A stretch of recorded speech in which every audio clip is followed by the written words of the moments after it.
There's something special about stepping into a place where time feels like it has paused.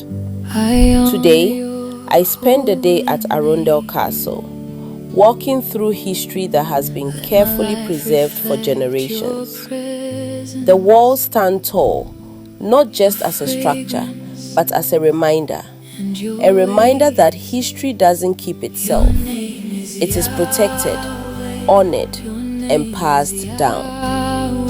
The gardens felt peaceful, alive with intention.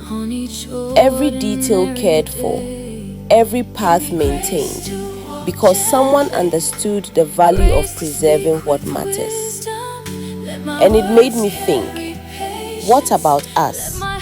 What stories are we keeping alive? What traditions are we holding on to or letting fade?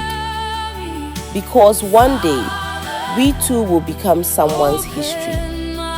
Let us be intentional in our homes, in our families, in our prayers, to preserve what defines us, so that generations after us won't have to search for who they are. They will already know.